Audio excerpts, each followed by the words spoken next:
besties, welcome back to my channel. I want to start off this video just by telling you a fact. A lot of people don't know this. I mean, if you're seeing me for the first time, yeah, of course you're not gonna know this. I'm 22 years old.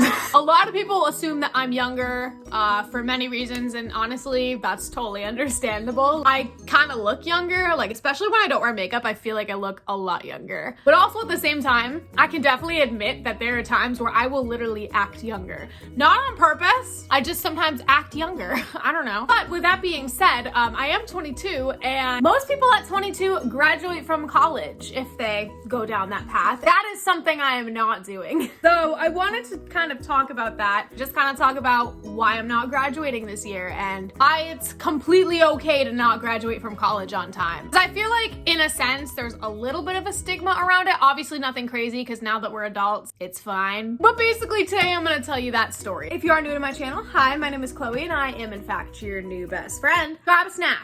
It's another story time. And just a quick disclaimer before we move on. I'm not the disclaimer type, but I think I do have to make some sort of statement here. I will be discussing events that happened, and they do involve people, but obviously they're not going to be mentioned by name. When I do talk about these events, I'm not pinning blame on the events as like the sole reason as to why I'm not graduating. Obviously there's a bunch of different reasons. Also not pinning blame on the people that were involved in these incidents, because that's not what I'm trying to do either. The things that happened to me that made me not graduate college on time, that's me. That's on me. That's not on them. But the reason why I'm talking about these events are for contextual and, you know, entertainment purposes. So anyways, now that we have that out of the way, let's get a move on. So if you're decent at math, which I'm kind of not really, but I actually graduated high school in 2017. I was with my graduating class and all that fun stuff. And let me tell you something, when I graduated high school, I wanted to get the heck out of my hometown. I wanted to leave. I wanted to get out of there. I wanted to like make a name for myself. I wanted to start a new life. So I committed to a school that was like 1,000 miles away from my hometown, which is kind of like, now I'm thinking about it, obviously in hindsight's 2020. Why didn't I go to the school that I'm going to now? But basically I went to the school, you know, on the outside, you know, it looked really pretty. Obviously the campus was freaking gorgeous. The people I met on the very first day in the welcome week and the orientation and whatever, they were all really nice. But as time went on, as I kind of started living there and kind of experiencing stuff on campus, I started to realize that I actually freaking hated this school. Something that's really interesting about this school is that you will literally go into your 8 a.m.s if you have like really early morning classes,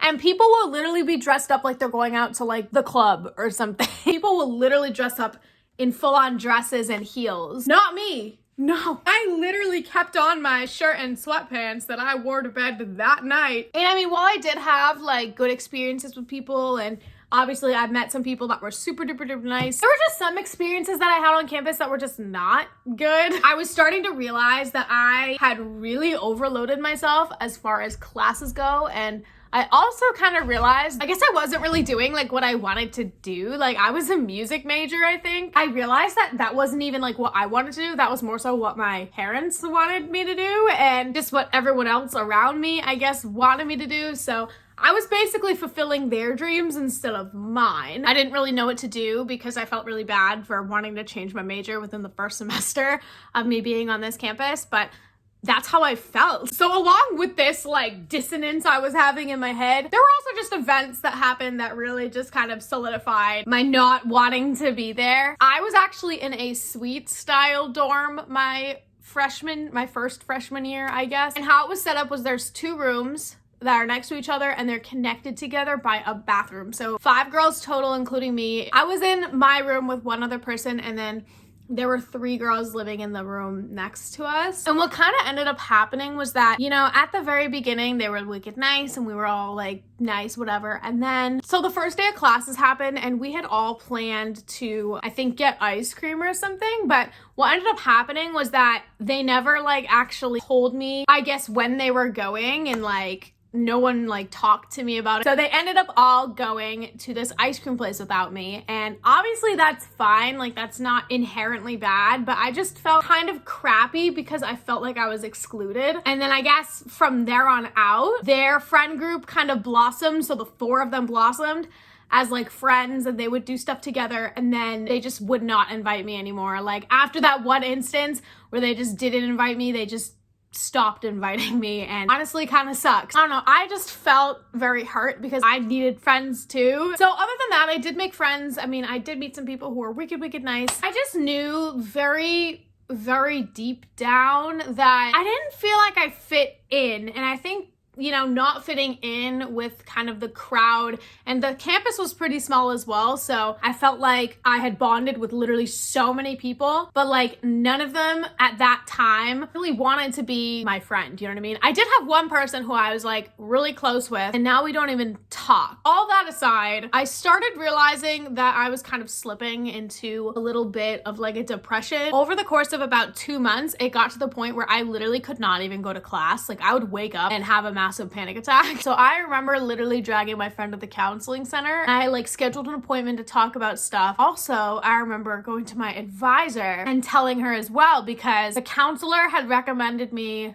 for like long-term mental health services, but they couldn't even give it to me. I was like, okay, so what's the point in recommending it? So I ended up emailing my advisor and basically telling her everything, because there was kind of a point in time where I just broke. I just kind of broke. I'm like, I don't think I can even be here anymore. I told my advisor, and she basically took me to counseling services as well, and I was fine. Like I was kind of deemed safe and everything. But obviously she was concerned because she knew I wasn't going to classes anymore, and she knew that, you know, I was basically just trying to survive. So basically what happened is I went home for Thanksgiving and I never went back. I remember going to a doctor pretty much right as I got home, like about a week into me being home, and they were like, she can't go back. Like there's no way. So I was diagnosed with depression, and that was like the moment that I was actually diagnosed with depression, and I expected it. Obviously, like I'm not a diagnosis. Like I've definitely grown from that day, right? This was late 2017. So this has been like around 3.5, 4 years ago now. But what did end up happening was I essentially went on medical leave, which is that was like the term they called it, but I ended up basically flunking the term. I had basically all F's on my report card with a 0.54 GPA, which is a solid F. Okay, hi, sorry, I had to put my glasses on. Basically, I could not go back to school for the rest of the school year. So I was out from November to September, so about 10 months. And you're probably wondering, Chloe, what did you do in those 10 months? So I was actually in a partial program for about 2.5 weeks. And honestly, that was like the best thing that ever happened to me. Like ever happened to me. It really helped me realize like that it's okay to not be ready to move out on my own right away when I turn 18. I'm not a bad person just because I'm taking time off for myself, you know what I mean? In that program, I met a bunch of amazing people and I learned a bunch of amazing skills that I actually still use to this day, which is wild. And then after I got out, I was in therapy for a very long time. It's been about a year since I've been to therapy now, but I was in therapy for a very long time. There was actually a point where I was in therapy twice a week. So you can kind of see the severity of the situation now. But then afterwards, I got a job and I was actually able to go to that job. At first, I literally could not go to the job without basically crying a lot beforehand. Once I kept doing it, it got to the point where I didn't get anxious anymore. After a little time in the job, I actually registered for a class at a community college, and that honestly was the best thing ever. It was probably the best transition period I could have ever asked for. I only took one class in that particular semester, but then after that I just kind of worked my way up to a full load, and here we are. After 4 semesters at that community college, I transferred because I literally could not take it anymore. Now I'm at my 4th year and I'm literally obsessed with it, and like it's the best thing ever. I think I'm moving on campus. So by the way, I'm actually graduating in 2023. I don't know if I mentioned that. That's when I'm set to graduate. I guess the reason why I wanted to talk about this was because I feel like it's kind of stigmatized to kind of take time off and, you know, not go to college right away and stuff, and